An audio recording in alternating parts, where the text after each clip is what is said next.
अच्छा, जब हमारा नेक्स्ट टॉपिक है पीडियाट्रिक स्ट्रोक।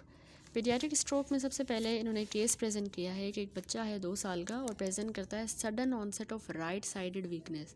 ठीक है, अचानक से बच्चे को राइट साइडेड वीकनेस हो गई है और वो बच्चा है फुली वैक्सीनेटेड और उसको फीवर भी नहीं है, सिर्फ 2 साल का बच्चा है, अचानक से राइट साइडेड वीकनेस हुई है।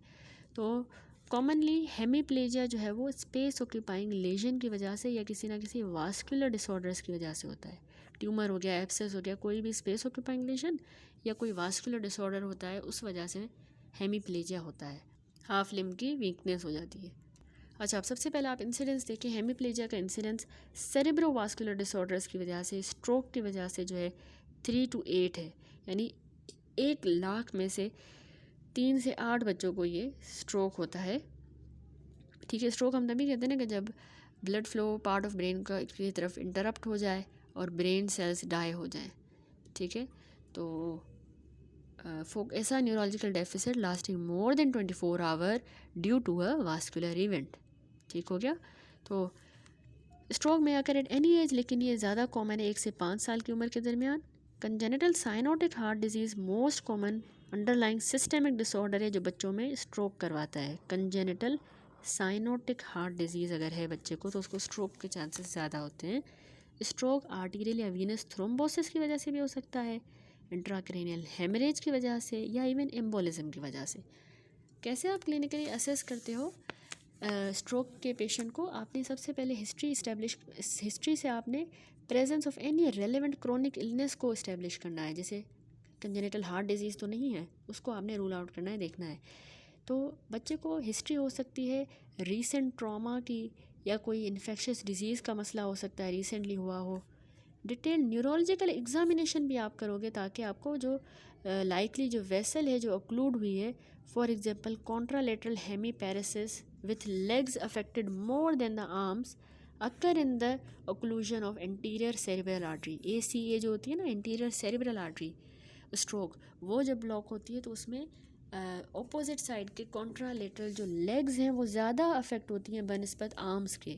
तो इस तरह हम न्यूरोलॉजिकल एग्जामिनेशन करेंगे तभी हमें पता लगेगा लेग्स इस साइड की ज़्यादा अफेक्ट हुई हैं, तो हमें लोकेशन पता लगेगी तो ये ACA में भी इसकी ब्लॉक हुई है। ठीक है, तो एग्जामिनेशन आपने अच्छे से करनी होती है। अब क्लिनिकल फाइंडिंग्स पे आए तो इसमें स्ट्रोक में होता यूँ है, अचानक से अक्यूट ऑनसेट का यूनिलेटरल वीकनेस हो जाती है, सेंसरी डिस्टर्बेंस भी होंगी, डिसआर्थरिया, डिसफेजिया। ठीक है, acute hemiplegia may develop over a period of minutes but sometimes progress over several hours। ठीक है, acute hemiplegia जो है वो over period of minute develop करेगा, लेकिन कभी कभार ये आगे प्रोग्रेस करके कुछ घंटों तक भी हो सकता है। ठीक है, बच्चे का कॉन्शियस लेवल जो है डिप्रेस हो जाता है इन केस विथ बायलेटरल हेमीपैरेसिस अगर हो तो उसमें कॉन्शियस लेवल भी डिप्रेस होगा। इसके अलावा उसके मूड और बिहेवियर में डिस्टर्बेंसेस होंगी, फोकल या मल्टी फोकल सीजर्स भी हो सकते हैं। ठीक है, तो अगर हम इसको क्लिनिकल फीचर्स को और अच्छे से बताएं, साइंस एंड सिम्टम्स को, तो एडल्ट्स की तरह है, लेकिन आपने जो प्रॉम्प्ट आइडेंटिफिकेशन है वो बहुत ज़्यादा क्रिटिकल है, उसमें आपने बी फास्ट याद रखना है। ठीक है, बच्चों में स्पेशली स्ट्रोक के लिए बी फास्ट। अब ये क्या है, बी से होता है balance, sudden loss of balance हुआ या कोऑर्डिनेशन, अटैक्सिया, तो स्ट्रोक की तरफ इशारा है। ई में आइज़ में अगर किसी बच्चे में sudden change in vision, blur vision या डबल विजन या trouble in moving eyes. F से उसका फेशियल ड्रॉप हो गया, एक साइड का चेहरा सैग कर रहा है, गिर रहा है। ए से आर्म वीकनेस या नमनेस एक आर्म में या लेग में, यानी हेमीपैरेसिस, हेमीप्लेजिया। एस से speech, difficulty in speech, dysarthria या एफेजिया। टी से time to call emergency service immediately. तो बी फास्ट आप निमोनिक याद रखें, ये ओल्डर बच्चों और टीन्स के लिए है ज़्यादातर। ठीक है, इन्फेंट और न्यू बॉर्न जो है ना, उसमें बच्चों को या तो सीजर्स होंगे, ठीक है, फोकल या involving one side of body, extreme sleepiness, lethargy या feeding difficulty, poor sucking reflex होगा, और टेंडेंसी होगी to use only one side of the body. ठीक है, तो कैसे हम डायग्नोसिस बनाते हैं, इसमें कंप्लीट ब्लड काउंट करना होता है हमने। एक तो क्लिनिकल असेसमेंट की, rapid neurological examination in history, complete blood count, ESR blood culture, coagulation study करेंगे ताकि हम ब्लीडिंग डिसऑर्डर्स को रूल आउट करें। CSF की एग्जामिनेशन करेंगे उन पेशेंट्स में जिनको फीवर है, नेक स्टिफनेस और उनकी कॉन्शियसनेस भी डिस्टर्ब्ड है, तो उनमें CSF और मेनिंजाइटिस को रूल आउट करने के लिए, ठीक है। इसी तरह CT और MRI ऑफ द ब्रेन जो है वो हमें सेरिब्रल इन्वॉल्वमेंट बताएंगे इस्कीमिया की या हेमरेज की, जिसमें आपने याद रखना है कि गोल्ड स्टैंडर्ड जो है वो डिफ्यूजन वेटेड इमेजिंग होती है MRI, जो इस्कीमिक इंजरी को ज़्यादातर minutes to hours of onset में डिटेक्ट कर लेती है। CT स्कैन भी जो है इमरजेंसी रूम में किया जाता है हेमरेजिक स्ट्रोक के लिए। MRA, CTA, magnetic resonance angiography, CT angiography, ये भी किए जाते हैं। तो डायग्नोसिस हो गया, अब मैनेज किस तरह करें।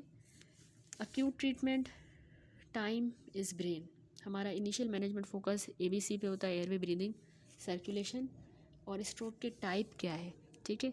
वही बात जिस तरह मेडिसिन में पढ़ते हैं वैसे ही है कि give support for the pulmonary, cardiovascular and renal function, appropriate fluid और इलेक्ट्रोलाइट इन्फ्यूजन, ब्लड प्रेशर की केयरफुल मॉनिटरिंग करनी है, heart rhythm, heart rate, underlying cause और प्रीडिस्पोजिंग फैक्टर की स्पेसिफिक मैनेजमेंट होगी। हेपेरिन हम देंगे अगर DIC या इम्बोलाई की वजह से उसको स्ट्रोक हुआ है, ठीक है, तो उसमें हमें हेपेरिन देना होता है, ठीक है। एंटी कोगुलेशन देंगे। दूसरा मैंने कहा ना, अगर 4.5 आवर्स के अंदर अगर पेशेंट आपके साथ पास प्रेजेंट करता है तो आप थ्रोम्बोलाइसिस IV में टिश्यू प्लाज्मिनोजन एक्टिवेटर दे सकते हो, थ्रोम्बोलाइसिस, ठीक है, इस्कीमिक स्ट्रोक के केस में। वरना 4.5 से ज़्यादा हो गया तो आप हेपेरिन देते हो। लॉन्ग टर्म मैनेजमेंट में आपने इंटेंसिव रिहेबिलिटेशन करनी है, ठीक है। इसके अलावा anti conversion treatment, speech therapy, ठीक है, intensive rehabilitation, anti conversion, speech therapy. Prognosis depend करता है अंडरलाइंग कॉज पे, अगर स्ट्रोक पे और vascular area of the brain कौन सा इन्वॉल्व है। अर्ली ट्रीटमेंट में प्रोग्नोसिस अच्छी होगी। 30 से 50% केसेस ऑफ स्ट्रोक में सीजर्स भी हो सकते हैं। Chronic problem with learning, behaviour and activity are common. That's it. तो यहाँ पे कंप्लीट होता है हमारा टॉपिक। और रिहेबिलिटेशन में आप थोड़ा सा याद रख लें कि फ़िज़िकल थेरेपी होती है, occupational therapy, speech and language therapy और न्यूरोसाइकोलॉजी, ठीक है। That's it. तो नेक्स्ट टॉपिक होगा हमारा सेरेब्रल पाल्सी। कॉजेज़ सब समराइज़ कर लूँ। मेजर जो रिस्क फैक्टर्स हैं कैटेगरी के लिहाज से, कि बच्चे को स्ट्रोक जो है वास्कुलर कंडीशन भी हो सकती है, ठीक है, AV मेलफॉर्मेशन या सेरेब्रल आर्टीरियोपैथी, एन्यूरिज्म, ठीक है।